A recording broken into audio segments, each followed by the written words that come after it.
और यशोदा मैया इच्छाधारी नाग नागिन के रूप में आज भी विराजमान है। इच्छाधारी नाग नागिन के रूप में आज भी यहाँ पे विराजमान है। साथियों, हम इस समय पे आए हैं ऐसे स्थान पर जहाँ पर साक्षात इच्छाधारी नाग और नागिन यहाँ पर दर्शन देते हैं। आज भी इन बीहड़ी जंगलों में यहाँ पे इच्छाधारी नाग नागिनों की क्या वो लीला सही है? क्या वो आज भी दर्शन देते हैं? सब किसी को कैसे दर्शन देते हैं? इसके नसीब में उसको दर्शन देते हैं। हाँ, है इच्छाधारी नाग, एक सफेद एक काले रंग में, दो हैं आज। नाग नागिन हैं, लेकिन वो दर्शन उन्हीं को देते हैं जो भगवान की पूजा करते हैं। हाँ, जिनको दर्शन होते हैं। यहाँ शिवलिंग में भी लिपटे हुए मिलते हैं कभी कभी। अभी महाराज जी हमारे साथ में जा रहे हैं उसी गुफा के दर्शन कराने के लिए।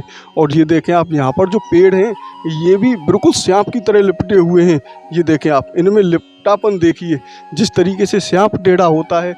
और ये देखें, अभी हम चल रहे हैं, महाराज जी यहाँ पर बैठे हुए हैं इसी गुफा के अंदर, और यहीं पर आते हैं इच्छाधारी नाग और नागिन। ये धूने की राख से मतलब कितना भी बड़ा भूत प्रेत जिन चुड़ैल कोई भी हो, एक थोड़ी सी लगाने से ही, लगाने मात्र से और उसको चटाने मात्र से सब व्याधा खत्म हो जाती है। कोई बंधन हो किसी का, कोई कहता है ये कर दिया वो कर दिया उल्टे सीधे का, केवल रक्षा से ही सब सही हो जाएगा। इसमें इतनी तपस्या में इतनी ताकत है इसकी। चला जा तो यहाँ आया तो तैयार। अब यहाँ से उनकी पेशाब छूट गए दोनों की। कितने बढ़ते पहुँचे, कहिए कितना भी कोई परेशान है, जरा सी इसको खिला दो, लगा दो, तुरंत सही हो जाएगा। चाहे वो भूत है, चाहे बीमारी है, कुछ भी है। जय जय श्री राधे, बांके बिहारी लाल की जय। साथियों, में मनोज ब्रजवासी संपूर्ण ब्रज दर्शन चैनल में आपका हार्दिक स्वागत और हार्दिक अभिनंदन करता हूं। जैसा कि आप जानते हैं, हम गुप्त और रहस्यमय स्थान पर जाते हैं। आज ऐसे ही गुप्त और रहस्यमय स्थान पर हम आए हैं जहां पर साक्षात नाग देवता इच्छाधारी नाग और नागिन दर्शन देते हैं। और ये स्थान पड़ता है रमण रेती के पास में। अगर आप ये सामने रोड देखेंगे तो ये रमण रेती से आ रहा है, और ताज बीबी की समाधि और रसखान की समाधि के बिल्कुल बराबर में ही ये स्थान है। और इसी स्थान पर है श्री ये प्राचीन हरिहरेश्वर महादेव जी मंदिर और हरि टीला गोकुल महावन, ये पुराना महावन है। और यहाँ पर आप देखेंगे महादेव जी और श्री कृष्ण जी का मिलन हुआ है। और इसी मिलन स्थान पर चलते हैं जहाँ पर आज के समय में भी नंद बाबा और यशोदा मैया नाग और नागिन के रूप में यहाँ पर दर्शन देते हैं और साक्षात रहते हैं, क्योंकि इसी जगह पर, इसी स्थान पर उनका किला था। आज भी वो इस खजाने में ऊपर निवास करते हैं और यहाँ पर कोई व्यक्ति रुकता नहीं है, थर थर कांपते हैं दिन में भी। और उसी स्थान पर आज हम आपको लेके चलते हैं। इस स्थान से वो बिल्कुल ठीक सामने ही वो स्थान है, कराते हैं आपको उस भव्य स्थान के दर्शन। चलते हैं, तो आप इस वीडियो में अंत तक बने रहें। वीडियो को अंत तक देखें, आज इस वीडियो को छोड़ना नहीं है बिल्कुल भी, क्योंकि साक्षात आज हम आपको उस गुफा के अंदर चल के दर्शन कराएंगे। तो चलते हैं और कराते हैं आपको भव्य दर्शन। राधे राधे। साथियों, हम इस समय पे आए हैं ऐसे स्थान पर जहाँ पर साक्षात इच्छाधारी नाग और नागिन यहाँ पर दर्शन देते हैं। आज भी इन बीहड़ी जंगलों में, यहाँ पर जो ऐसे जंगल है ना, इसमें आने में अकेले आदमी को तो भयंकर डर लगता है। यहीं पर गुफा है, उस गुफा के अंदर चलते हैं और देखते हैं क्या वहाँ पर आज भी इच्छाधारी नाग और नागिन दर्शन देते हैं। क्योंकि हम आज एक ऐसे स्थान पर आए हैं जहाँ, जिस स्थान पर हम आए हैं, हरिहरेश्वर महादेव वहाँ पर विराजमान हैं। मान्यता ऐसी है, जब श्री कृष्ण जी यहाँ गोकुल में आए और गोकुल में आने के बाद जब उन्होंने महादेव को दर्शन नहीं दिए, मैया यशोदा ने महादेव को दर्शन नहीं देने दिए, तब यहाँ पर महादेव ने आके तपस्या की थी। और इसी स्थान पर महादेव के साथ में जो नाग और नागिन रहते हैं, उन्हीं नाग और नागिन की यहाँ पर गुफा है।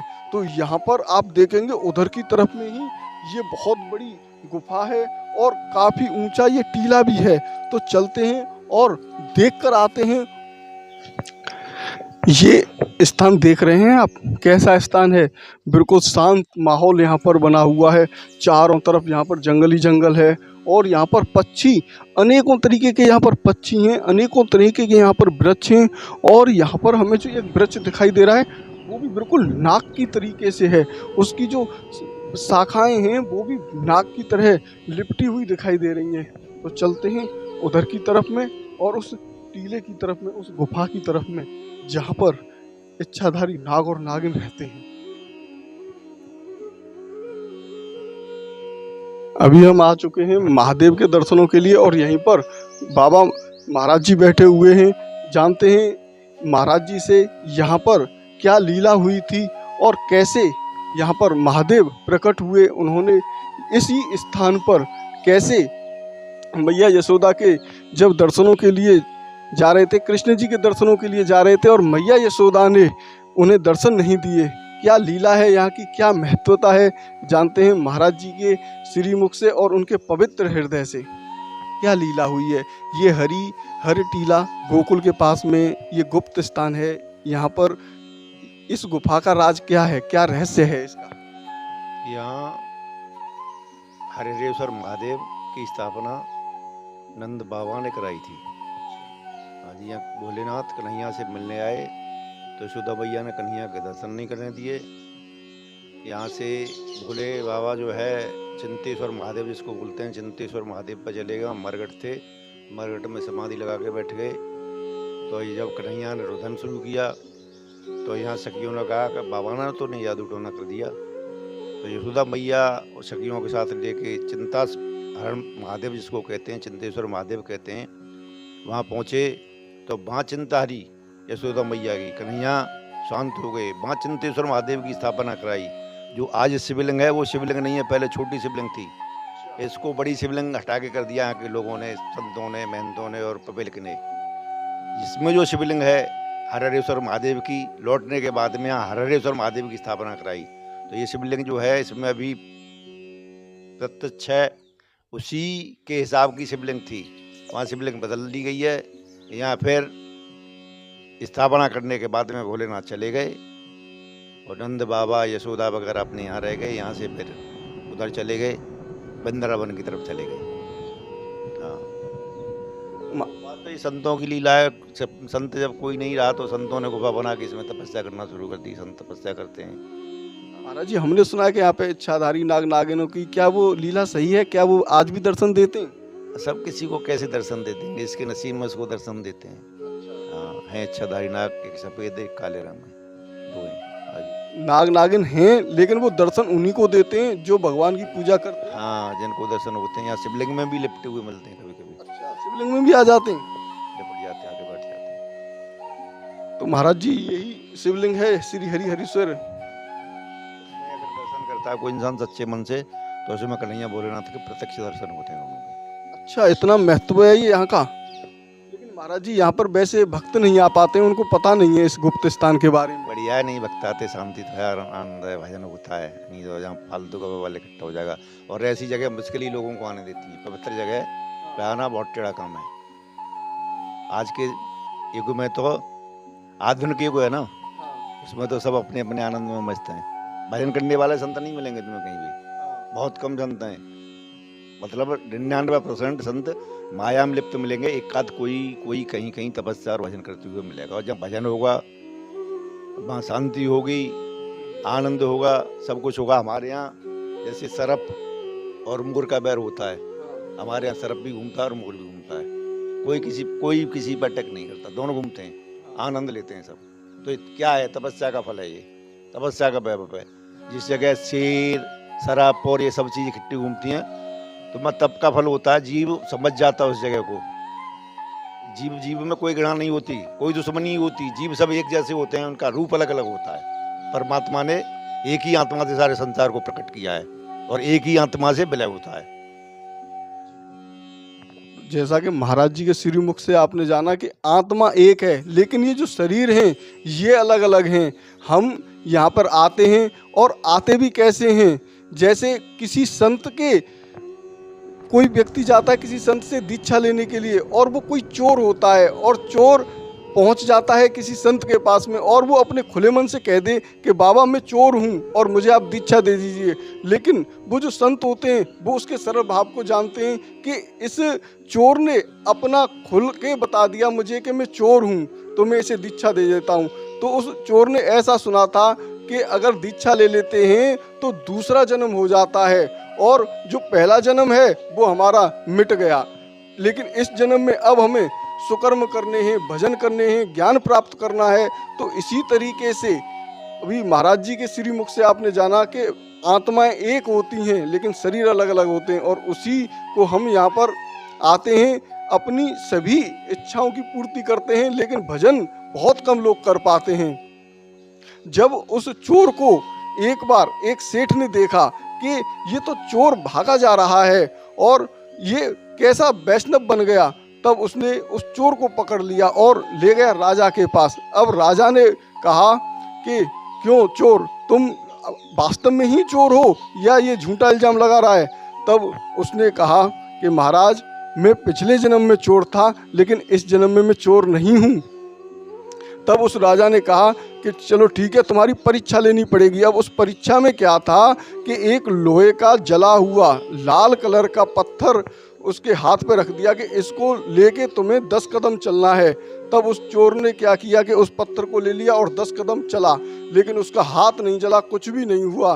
फिर उसने कहा राजा ने कि इस सेठ को फांसी दे दो क्योंकि इसने झूठ बोला है और एक वैष्णव पर अपराध इसने किया है। वैष्णव भजन और ज्ञान की जो परिभाषा देते हैं उस पर इसने आरोप लगाया है। तब वो चोर बोला, नहीं महाराज, इसको भी फांसी नहीं देनी है क्योंकि इससे पहले तो मैं चोर ही था, लेकिन अब मैंने गुरु दीक्षा ले ली है। तो मेरे गुरु ने बताया था कि मैं जिसको दीक्षा दे देता हूँ उसका नया जन्म हो जाता है।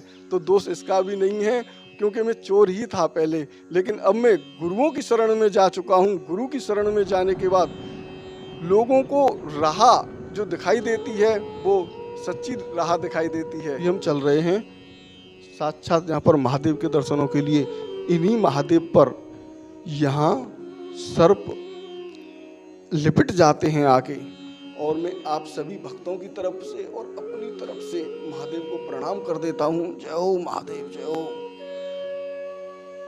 जय हो महादेव। बहुत ही अलौकिक यहाँ के दर्शन हैं।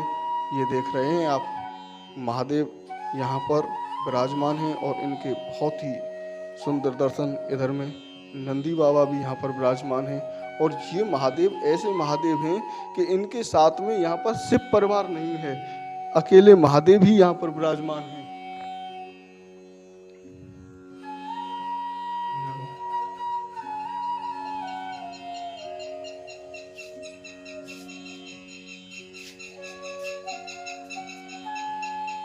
अभी महाराज जी हमारे साथ में जा रहे हैं उसी गुफा के दर्शन कराने के लिए। और ये देखें आप, यहाँ पर जो पेड़ हैं ये भी बिल्कुल सांप की तरह लिपटे हुए हैं। ये देखें आप, इनमें लिपटापन देखिए, जिस तरीके से सांप टेढ़ा होता है और घूमता हुआ दिखाई देता है, इसी तरीके से इन वृक्षों में भी इसी तरीके का चमत्कार दिखाई दे रहा है। ये श्री कृष्ण जी की नगरी है और यहाँ ये गोकुल के पास में है। इसे प्राचीन गोकुल और असली गोकुल कहेंगे, क्योंकि महाराज जी बता रहे हैं कि ये असली गोकुल तो यही है। ये नंद बाबा का किला है। जैसे अभी एक महावन में, ये देखें आप, ये कितनी पुरानी ईंटें यहाँ पर लगी हुई हैं, और ये टीला है काफ़ी ऊंचा, और इसी टीले के पास में है वो गुफा। तो महाराज जी हमें लेके चल रहे हैं उसी गुफा में। यहाँ मोर और सर्प दोनों रहते हैं। यहाँ पर अनेकों हमें मोर दिखाई दे रहे हैं और यहाँ कोई भी दिक्कत उनको नहीं हो रही है। ये देखें आप, ये कितना बीहड़ एकदम जंगल जैसा है यहाँ पर, लेकिन पहले बहुत बड़ा जंगल था, अब कट कट के बहुत कम हो गया है। और ये देखें, ये देखिए आप, ये बिल्कुल साक्षात महाराज जी जा रहे हैं गुफा के अंदर, और अब हम भी चलते हैं इसी गुफा के अंदर। इसी गुफा में हम जा रहे हैं, प्रवेश कर रहे हैं, जहाँ पर ये बहुत ही भव्य गुफा है। ये देखें आप, ये गुफा है, ये इसी गुफा के अंदर महाराज जी चल रहे हैं। ये देखें, अभी हम चल रहे हैं, महाराज जी यहाँ पर बैठे हुए हैं इसी गुफा के अंदर, और यहीं पर आते हैं इच्छाधारी नाग और नागिन। महाराज जी, यहाँ पर आपने कितनी बार दर्शन किए हैं? हम तो हमेशा से भजन भी करते हैं बैठ के। अच्छा, इसमें भजन करते हैं। और क्या। कितनी बड़ी गुफा है ये, बढ़िया, काफी बड़ी गुफा है, अभी पूरी खुली हुई नहीं है। ये जो है गुफा के गेट हैं। ये गुफा तो थोड़ा घर से नहीं था गेट इसका, ये तो वैसे ही खुद गई है, किसी लोगों ने खुद दी है इससे पहले। ये भी हाँ, ये इधर से आने का रास्ता है इसका। क्यों कि गुफा कभी दक्षिण दिशा के लिए नहीं होती। जी हाँ, गुफा या तो सूर्य की किरणें पड़नी चाहिए, आती उगता सूरज पड़ना चाहिए, या जाता हुआ सूर्य पड़ना चाहिए। ये तो किसी अनभिज्ञ के लोगों ने ऐसे खुदाई कर दी है, इसलिए ये है। अभी हम आपको उन गेटों को भी दिखाते हैं जहाँ से इच्छाधारी नाग और नागिन आते हैं। ये देखें आप, यहीं पर वो गेट है। ये देखिए, ये देखें आप, यही वो दरवाजे हैं जहाँ से नाग और नागिन आते हैं। ये देखें, यहाँ पर 2 दरवाजे हैं। ये इसी तरीके से यहाँ पर महाराज जी यहाँ पर भजन करते हैं और साक्षात दर्शन महाराज जी ने प्राप्त किए हैं नाग और नागिनों के। है क्या देवता? ना महाराज जी, हमें ना है नहीं, अरे ना। 2 जगह है। यहाँ तो देखो मैं बैठा नहीं हूँ, हाँ, यहाँ तो लोगों को गेट से अगर कोई दर्शन करता है ना, हाँ, तो जिस जगह मैं बैठा हुआ हूँ हाँ। वहाँ शेषनाग के दर्शन होते हैं। अच्छा, खाली इसलिए तो डर के मारे वहाँ से गेट से भाग जाते हैं, हाँ। नहीं रुकते वो लोग नहीं। अच्छा, यहाँ पर महाराज जी बैठे हैं, यहीं पर शेष नाग जी के दर्शन होते हैं, लेकिन अभी यहाँ पर नहीं हो पा रहे हैं दर्शन, क्योंकि ये बहुत ही गुप्त स्थान है और हर व्यक्ति यहाँ पर आके उनके दर्शन नहीं प्राप्त कर सकता है। बहुत ही अलौकिक और दिव्य ये स्थान है। चलते हैं आगे और आपको दिखाते हैं इस गुफा के दूसरे गेट को, जो यहाँ से ये जाने का द्वार है और आने का दूसरा द्वार है। आप देख रहे हैं कैसे वृक्ष हैं यहाँ पर। महाराज जी, काय के वृक्ष हैं ये? पीलू के वृक्ष हैं ये।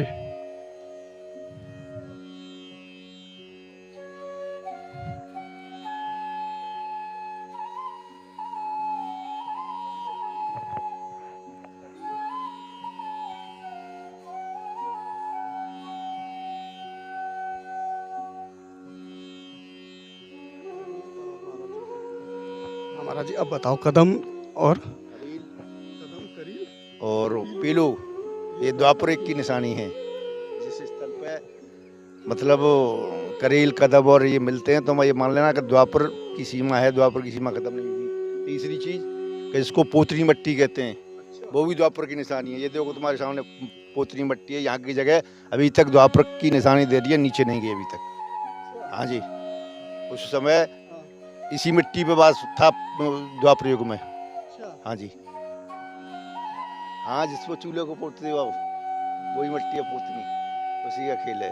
अब तुम यहाँ कहीं भी चले जाओ, यही मिट्टी मिलेगी तुम्हें, वो नहीं मिलेगी दूसरी मिट्टी। बाकी फिर इधर उधर चले जाओ तो फिर दूसरी मिट्टी मिलेगी, पोतनी मिट्टी नहीं मिलेगी। इस चीज का। और पीली मिट्टी का भी तो ऐसा ही होता है, बहुत कम जगहों पे ही मिलती है वो भी। पीली मिट्टी भी नीचे चली गई, इस तरह नीचे खुदते जा रहे हैं, नीचे चले जाते हैं, मगर हमारे यहाँ अभी नहीं नीचे गई। जिसका मतलब ये है कि यहाँ अभी द्वापर युग उपलब्ध है, गया नहीं है अभी। कलयुग का वास नहीं है यहाँ, धर्म का सत्य का वास है, अधर्म का वास नहीं है। और जिस जगह धर्म सत्य का वास होता है वहाँ आनंद ही आनंद होता है, शांति मिलती है, सुख मिलता है, चैन मिलता है, सब कुछ मिलता है। मन विचलित नहीं होता इंसान का। तुम यहाँ इतनी देर से घूम रहे हो, यहाँ एकदम से अशांति नहीं मिल रही होगी तुम्हें, आनंद आ रहा होगा।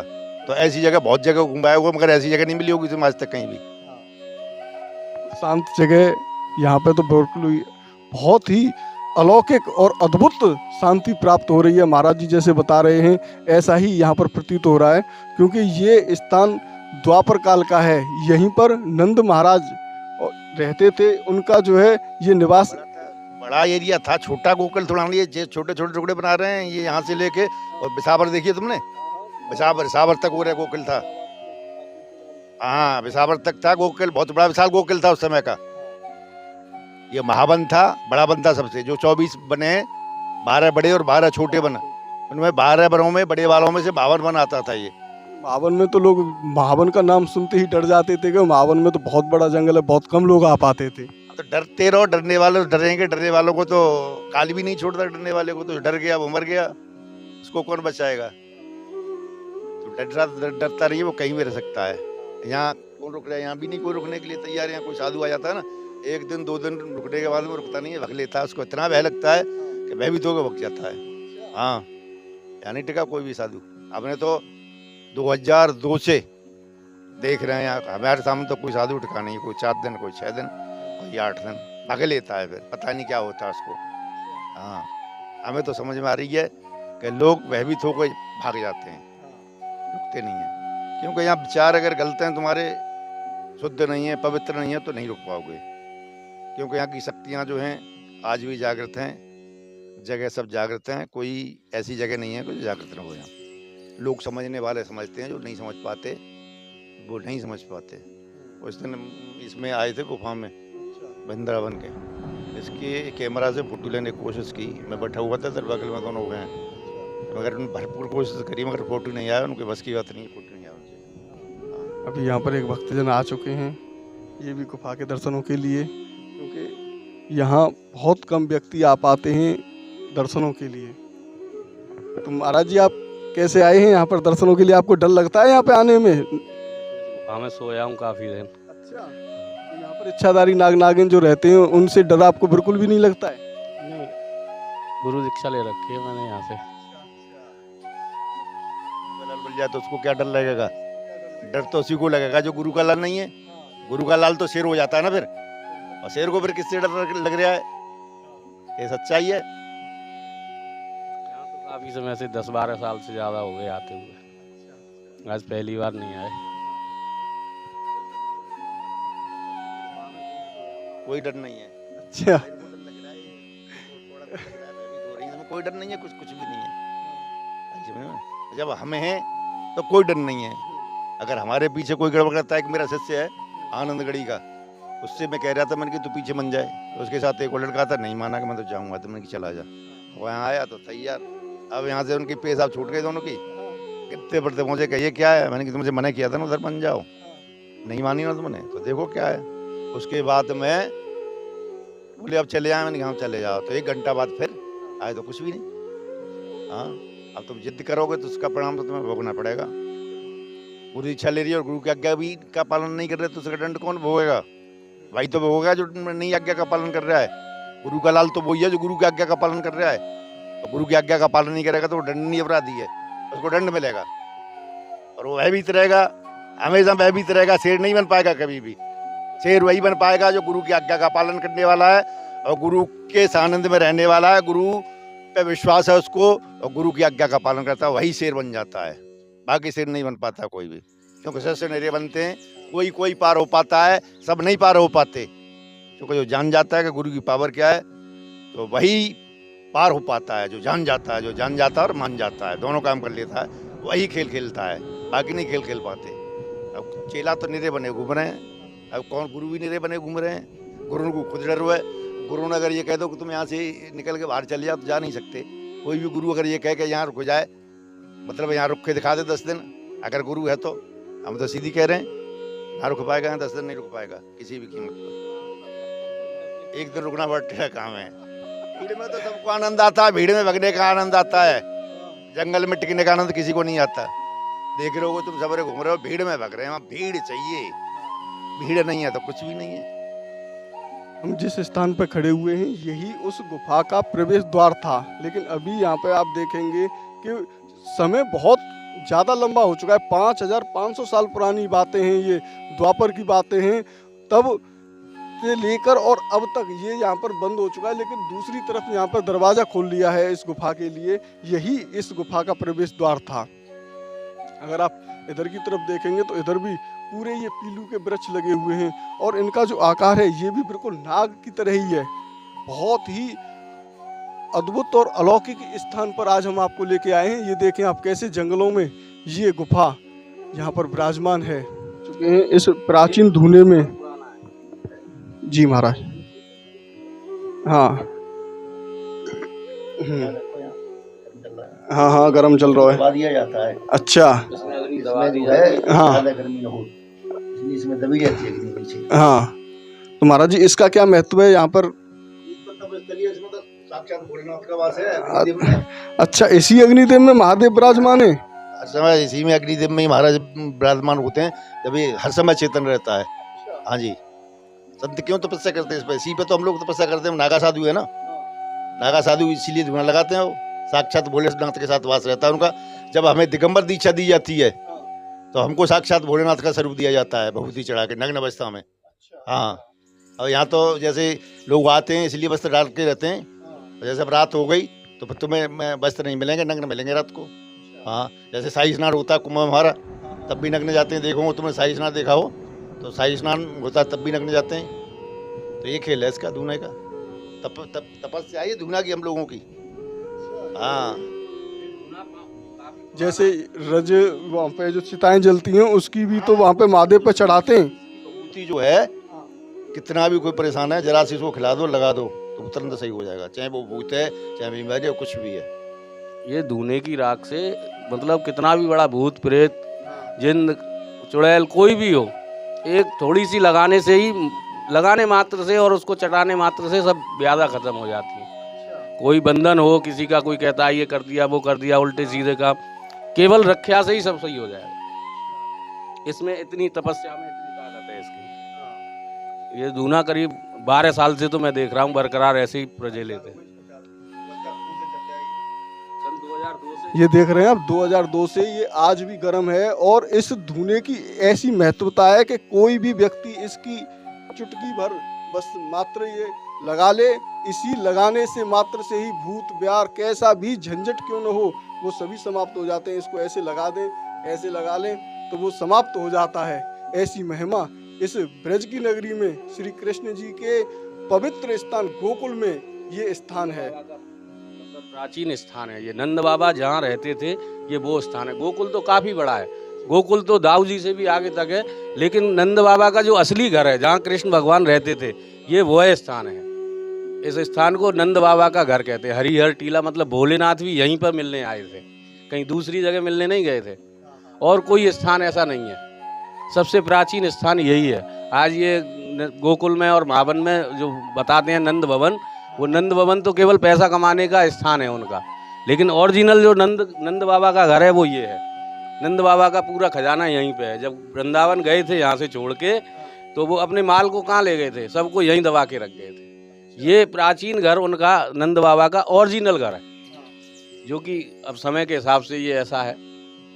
ऐसा तो नहीं है जैसे जो खजाने होते थे पहले उनमें नाग रहते थे, उसी खजाने के उसमें नंद बाबा और यशोदा मैया इच्छाधारी नाग नागिन के रूप में आज भी विराजमान है। इच्छाधारी नाग नागिन के रूप में आज भी यहाँ पे विराजमान है और किसी को तंग भी नहीं।